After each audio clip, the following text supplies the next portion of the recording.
what do you think? This is pink power. Yes. Good morning, Portsmouth. Thank you all for coming and for sharing part of your Labor Day weekend with us. All right. Before we begin, I just want to take a minute and introduce the members of my big family who are here with us today. My husband, Billy. Woo! Over there. They're over there. And with him is Stacy and Stephanie, who you already saw. And Molly and her new husband, Hugh.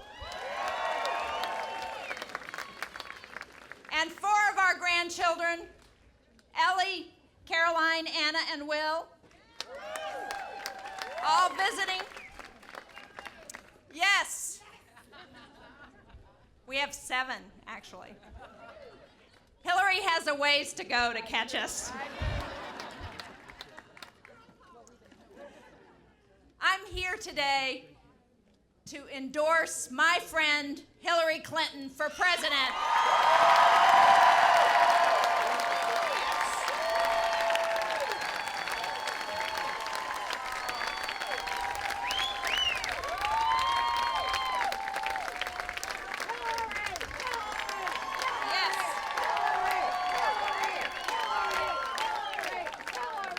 And we are all here to kick off Women for Hillary.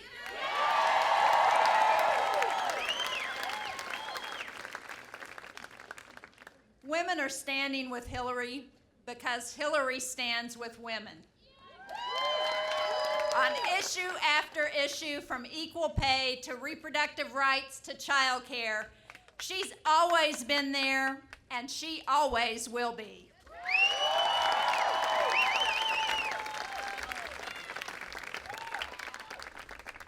I think it's appropriate that we launch Women for Hillary today, on the 20th anniversary of a speech that First Lady Hillary Clinton made in Beijing, where she declared, "Human rights are women's rights, our women's rights are human rights, once and for all."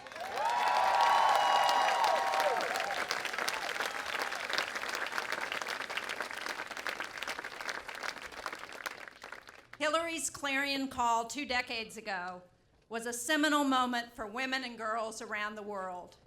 That speech had 2 great impacts. First, it put the world on notice that the United States was going to fully integrate women's rights into our foreign policy.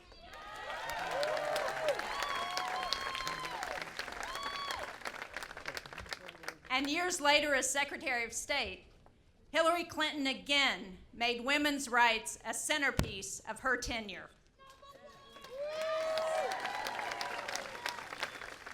Second, Hillary's words that day gave hope to millions of women and girls around the world who heard the First Lady of the United States say, "We see you, you matter, and we will fight for you."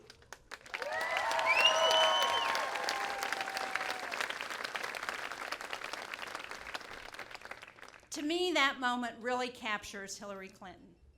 She is a voice for the voiceless, someone who always chooses to lift people up rather than tear people down. And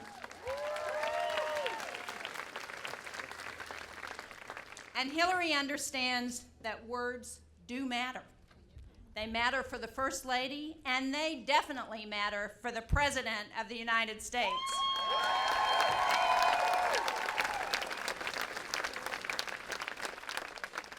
The presidency requires someone to be judicious and temperate. But sadly, we're not seeing much of that in the Republican presidential primary. You know, you've been watching, right? The Republican primary has turned into a round-the-clock spectacle of scapegoating and name-calling. That's not the America I want for my children and grandchildren.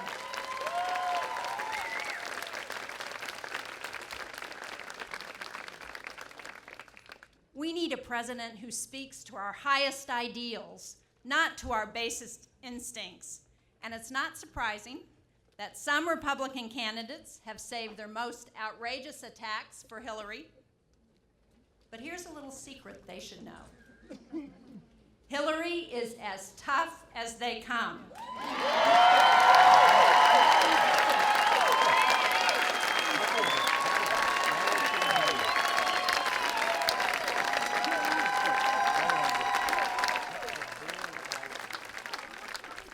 We have seen her toughness again and again, as First Lady, as Senator, as Secretary of State.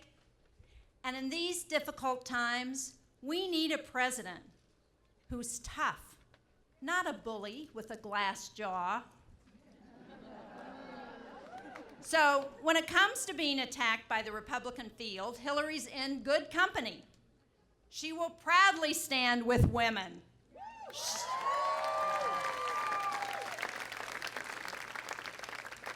She will proudly stand with Latino Americans.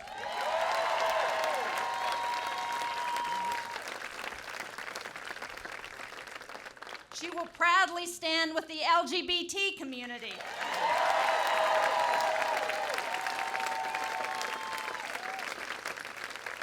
She will proudly stand with teachers. And she will proudly stand with the hardworking men and women of labor.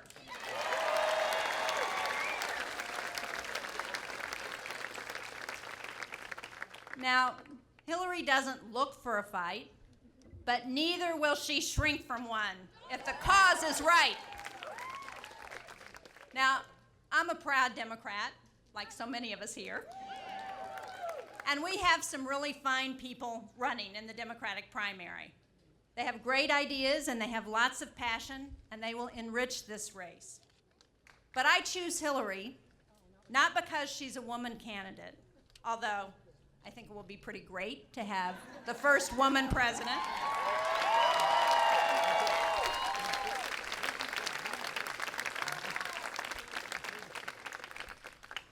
I choose Hillary because I know her and I trust her. So do we. I trust her to, I know, so do we, right? I trust her to tackle the big challenges that we face in this country, from ISIS and Iran to pay equity and the high costs of college. Whether leading foreign policy or domestic policy, Hillary is equal to the task. No one else running for president has the depth of knowledge and experience that she has.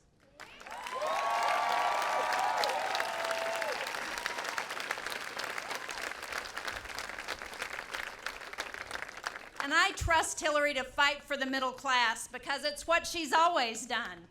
Whether fighting for equal pay, affordable child care, or paid family leave, she has always been a champion of middle class families.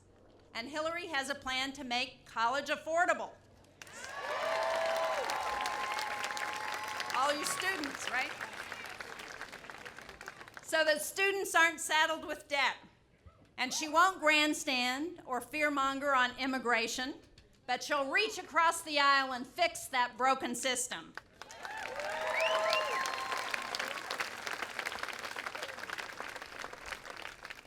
Hillary believes in science, and she will, yeah, actually.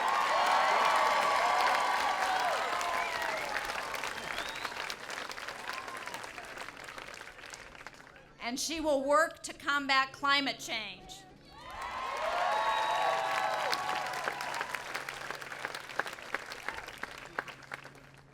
She will never back down on women's reproductive rights.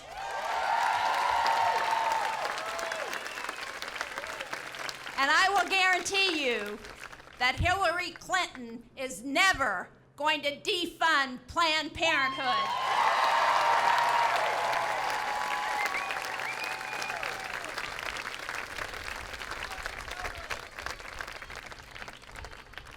Nobody is better to represent the United States on the world stage than Hillary Clinton. So, for all those reasons, I'm a woman for Hillary. She is tested, she is our champion, and she is our friend. So please welcome the next President of the United States, Hillary Clinton.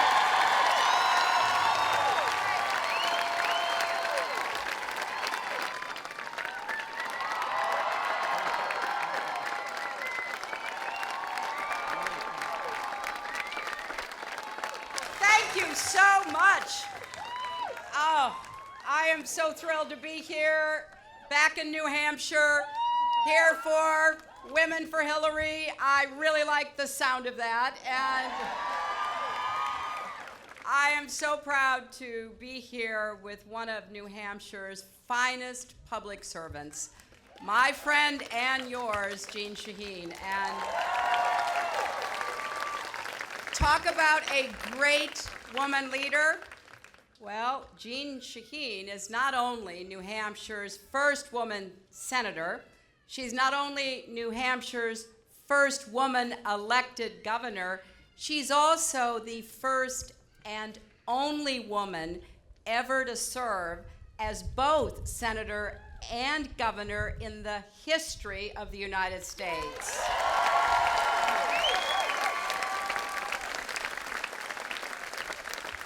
And in every office she's held, she has served with integrity and skill. And I want to thank New Hampshire for not only electing her, but supporting Jeanne. You are lucky to have a public servant of such distinction. I'm lucky to have a friend like Jeanne Shaheen. You know, there are a lot of statistics that really fit this occasion for New Hampshire. In 2008, New Hampshire became the first state to elect a state legislature with more women than men. In 2012, you were the first state to send an all-women delegation to Washington. Your wonderful governor is a woman. The Chief Justice of the Supreme Court is a woman. I think the rest of America could learn a few lessons from New Hampshire, don't you? So there is no place in America I'd rather be to kick off Women for Hillary than right here in Portsmouth, right here in New Hampshire. Nothing makes me prouder to share a platform with Jeanne Shaheen and to see all of you here. I'm grateful for you being here on behalf of this announcement of Women for Hillary, but I also know that many of you are here because you believe in the causes. You believe in the importance of us continuing to push forward on equality. You're here for each other. You're here for women and men and children and families across New Hampshire and America. You're here because you believe that working together, you and I, can make a real difference, can make it absolutely clear that we have to renew the basic bargain of America, that if you work hard and you do your part, you should be able to get ahead and stay ahead. That's the America we love. That's the America I'm fighting for, and all of you are helping me. And that's what's at stake in this election. Whether our country keeps moving toward opportunities and prosperity for all, or whether we slide backward and let all the hard work that we've done over the last years, particularly the last 6.5 years, slip away. Now, we have come a considerable distance from the worst financial crisis since the Great Depression. And I know that we didn't make this progress without an enormous amount of effort from hardworking Americans. A lot of you took second jobs. A lot of you postponed home repairs, going to college. Thanks to the hard work and the sacrifice of the American people, we're standing again. But we're not yet running the way America should. Families are stretched in a million directions, and so are your budgets. Costs for everything from prescription drugs to childcare to college are going up faster than wages. And a full-time minimum wage job cannot lift you out of poverty. Middle-class paychecks haven't increased in years, even though corporate profits and CEO pay keeps rising. At a time when more women than ever are their family's main breadwinner, too often, can you believe it, they still don't get equal pay. And think of the millions of Americans being held back by student debt. Many can't start a business. They can't buy a home. They can't move out of their parents' home. They can't even get married because of the huge load of debt hanging over their heads. That's not the way it's supposed to be in America. If you work hard and you do your part, you should be able to get ahead and stay ahead. That is the basic bargain I am fighting to renew. Now, that bargain made our country great and gave us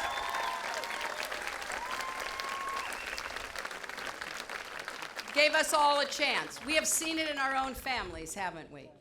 You know, I'm the granddaughter of a factory worker. My grandfather was a loom operator in the Scranton lace mills for many, many years. But he never doubted that if he worked hard, that his kids could have a better life. And indeed, my father did. He graduated from college. And then he started a small business that gave us a good middle-class life. That bargain made my mother's whole life possible. She had a really difficult childhood. Her own parents abandoned her. By the time she was 14, she was out working in another family as a housemaid. But the woman whose house she cleaned was kind to her and encouraged her to go to high school so long as she got her work done. And that was a deal my mother leapt to accept. So she worked hard. She graduated from high school. She supported herself with various office jobs. She met and married my dad. And she poured all of her love and support into her children.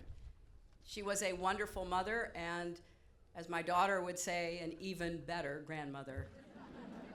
I remember asking her when I was old enough to understand how different her childhood was from my very stable middle-class one. How had she done it? Where did she get the strength to keep going? Her answer was very simple. Kindness from someone who believed she mattered. My mother taught me that everybody deserves a chance and everyone deserves a champion. Because some people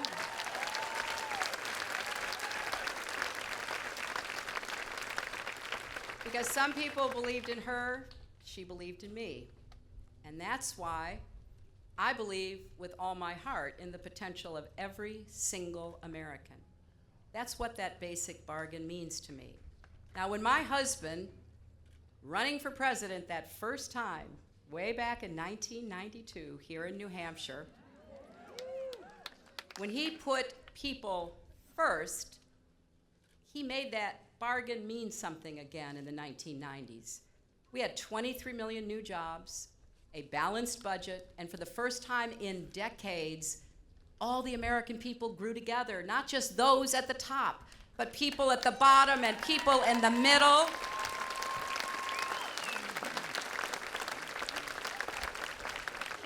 And when President Obama came into office facing the worst financial crisis, we were on the brink of depression. Don't let anybody try to impose amnesia on you. When Barack Obama became president, we were losing 800,000 jobs a month. He pulled us back, pulled us out of that ditch. He saved the auto industry. He curbed Wall Street abuses, and he provided health care to 16 million people.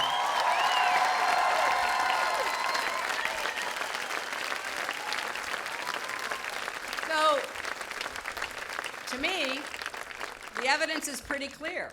The basic bargain works, and it works better if we have a Democrat in the White House.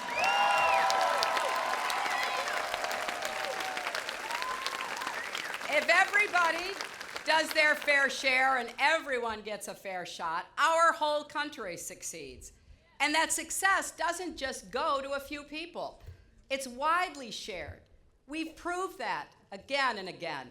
Now it's up to us to renew that bargain for a new generation, to do what we know works and what we know is right, to make sure all Americans get a chance to pursue their dreams, live up to their God-given potential. That's what I will do as president. I want to be your president.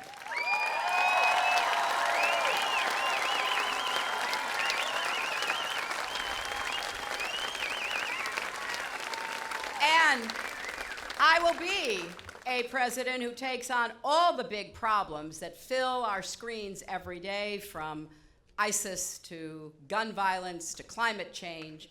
But I also want to take on the quieter problems too, the ones that keep us up at night. How are you going to work if you can't find anyone to watch your kids? What happens if you lose that job you worked so hard to find? Where can you turn when a loved one who's battling addiction or mental illness finally asks for help?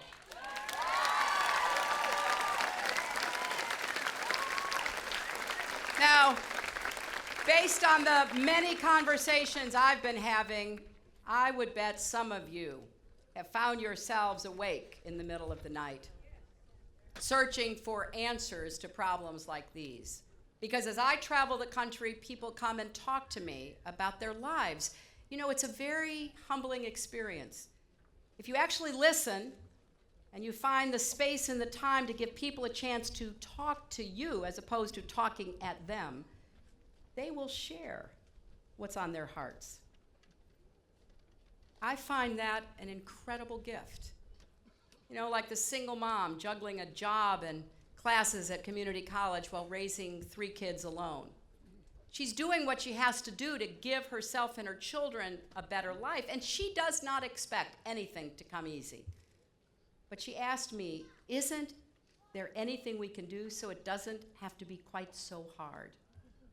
Or the student who told me that paying for college shouldn't be the hardest thing about going to college. Or the grandmother who's raising her grandchild right here in New Hampshire because her daughter is struggling with drugs.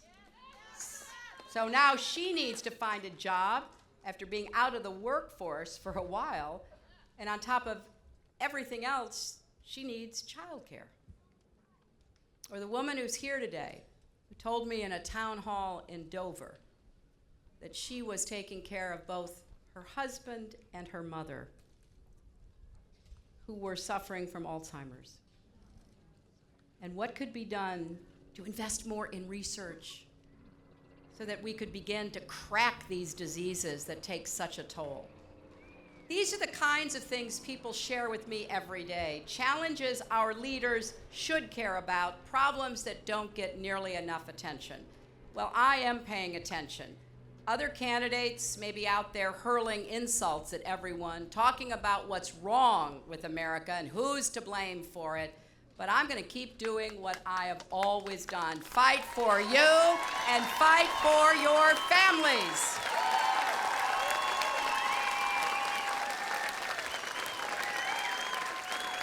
You know, I believe that raising incomes and supporting families is the defining economic challenge of our time. That's why I've made it the focus of my campaign. It will be the mission every single day when I'm president. And these are not new fights for me. You know, I'm happy to have others join the fight. I'm happy to have people discover some of these problems.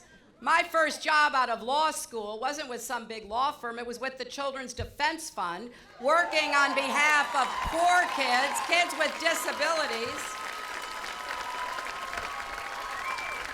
A few years later, I started an organization called Arkansas Advocates for Children and Families, advocating for better health care and education for kids. I have spent my entire life working to even the odds for people who have those odds stacked against them. That's what keeps me going. That's what public service means to me. And you know, a funny thing happens when you work on behalf of children and families. You start noticing how often politicians overlook the issues that you spend all of your time worrying about. Issues like affordable child care, prenatal care, so women can be as healthy as possible when they give birth, or paid family leave so parents can stay home for a little while with their new babies. You know, too often these are called women's issues. Well, I am a proud, lifelong fighter for women's issues because I firmly believe what's good for women is good for America.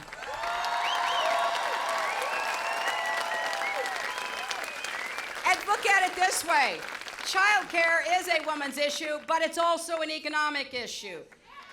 If you can't afford to go to work or find a safe place to leave your kids, you're not going to have the kind of economic opportunity you deserve. That's something all Americans should care about. Because when women can fully participate in the workforce, our economy grows and benefits.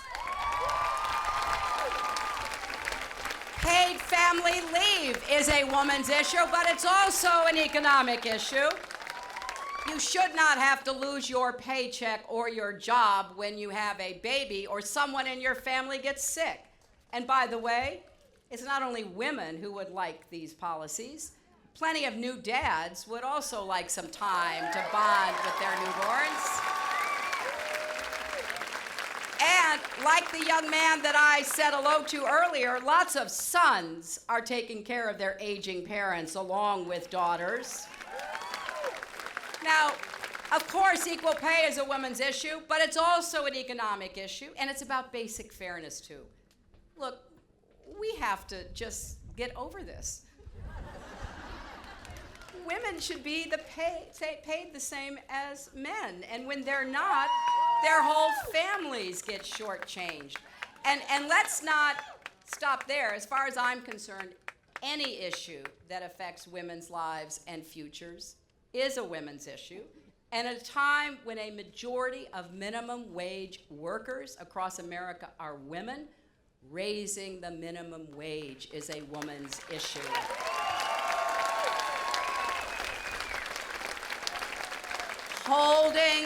Holding corporations accountable when they gouge us on drug prices, pollute our environment, or exploit workers are women's issues.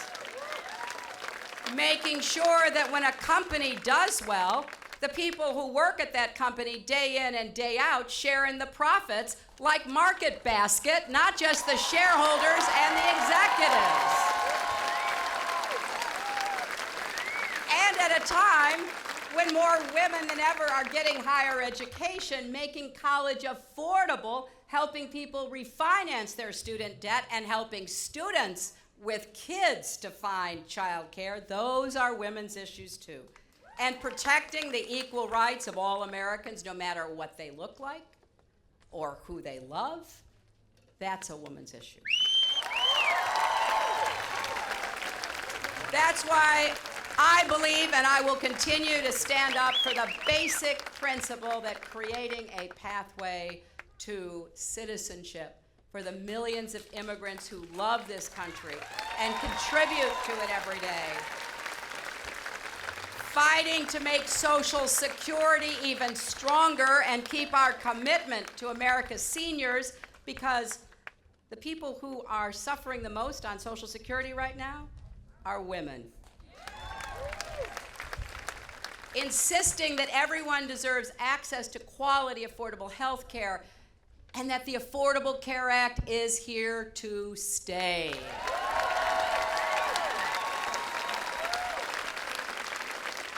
These are all women's issues, but they're also American issues. And women across our country are working hard on these every single day, and I am behind you every step of the way. If we women stand together and fight together, we can make our country stronger, we can make our country fairer, we can give our children and grandchildren the brighter futures that they deserve. Now, I have to tell you, I have to say, we women are not afraid of hard work. And that's good, because we got some hard work to do. Because there are people out there with a very different vision about our country, and they will say, do, and spend whatever it takes to advance their out-of-touch, out-of-date agenda. Last month, as Jeanne was saying, we heard from all 17 of the Republican candidates in their first presidential debate. They basically agreed with each other about everything. They're still talking about the same top-down, out-of-touch policies they have been hawking for years, and they all seemed oblivious to how their ideas would hurt people. Or they're just not interested in how that would happen. Not one of them had a single word to say about how to make college affordable. Not a word about equal pay or paid family leave or quality, affordable preschool for our kids. No solutions for skyrocketing prescription drug costs. No serious plans for how to keep growing the economy. Their only policy is more tax cuts for the rich, more trickle-down plans that haven't worked and won't work. No promises to end the era of mass incarceration. No one saying loudly and clearly that Black Lives Matter. Hardly any ideas. Hardly any ideas. I listened about climate change or promoting clean energy. And no one is standing up and saying what we all know to be true. We need real solutions for ending the gun violence that plagues our families and communities.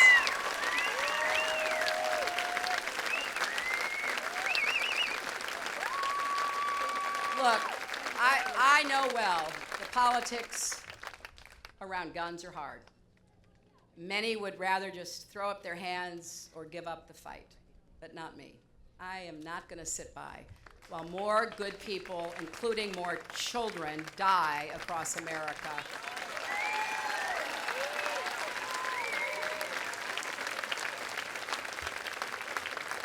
But Republicans don't want to talk about any of these things. Their flamboyant frontrunner has grabbed a lot of attention lately. But if you look at everyone else's policies, they're pretty much the same. They're Trump without the pizzazz or the hair.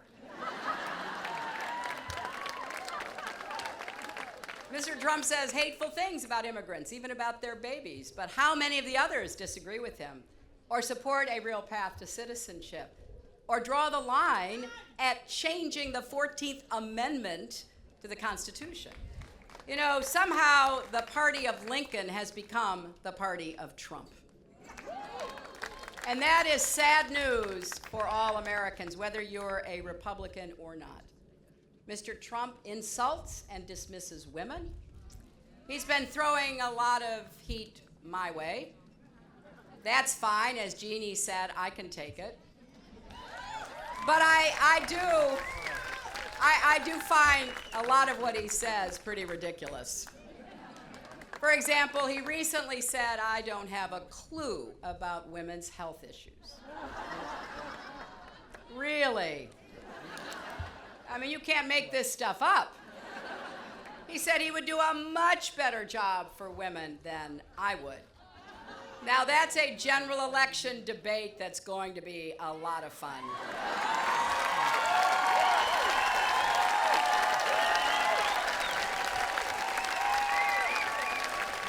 And, you know, whenever he is pressed about the things he says about women, he says he loves women. In fact, to quote him, he cherishes us. Well, if it's all the same to you, Mr. Trump, I'd rather you stop cherishing women and start respecting women.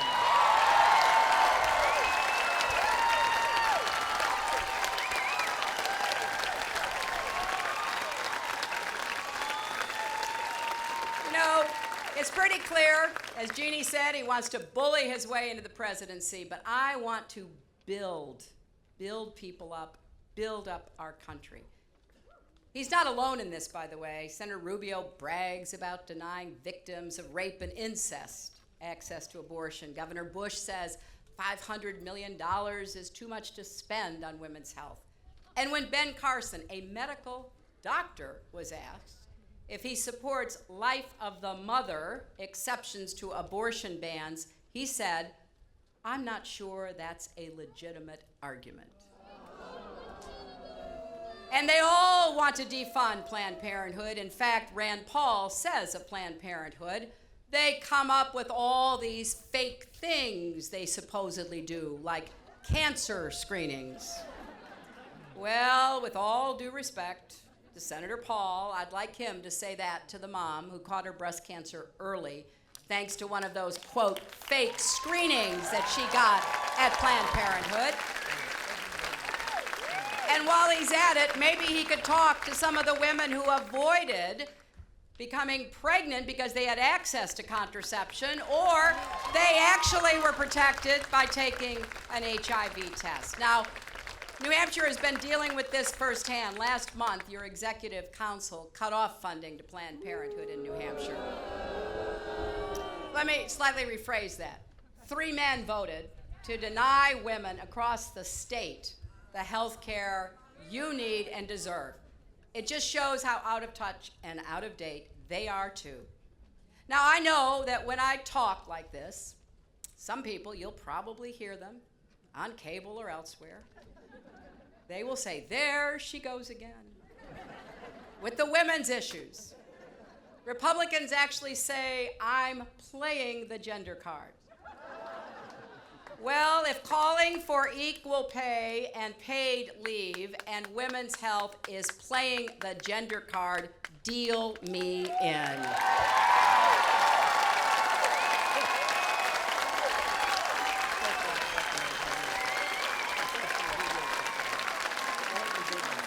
I'm not going to sit idly by while Republicans shame and blame women. I'm not going to stay quiet while they demonize immigrants. I'm not going to keep silent when they say climate change isn't real, or same-sex couples threaten our freedom, or trickle-down economics works. I've been fighting for families and underdogs my entire life, and I'm not going to stop now. You know, today's a special anniversary for me. On this exact date, 20 years ago, I went to Beijing to give a speech at the UN's 4th World Conference on Women. In fact, there are some women here today who were there too. And they might remember that there were people in our own government, in our Congress, who didn't want me to go to China. They didn't think a first lady should be so vocal. And the Chinese government wasn't thrilled about it either. They were ready to censor any criticism, and I did have some critical things to say. But I didn't get distracted by any of that. I just wanted to break the silence around all the terrible things happening to women and girls worldwide. Things like forced prostitution, babies killed for being born girls, so-called honor killings. In a lot of places, people didn't talk about these matters out loud. But I believe that if you want to solve a problem, you've got to start by talking about it. And for me, I wanted to say that I believed in something so basic and so true. I wasn't sure how the speech would be received, but I really believed what I had to say needed to be said. And it's worth saying again. Human rights are women's rights, and women's rights are human rights, once and for all.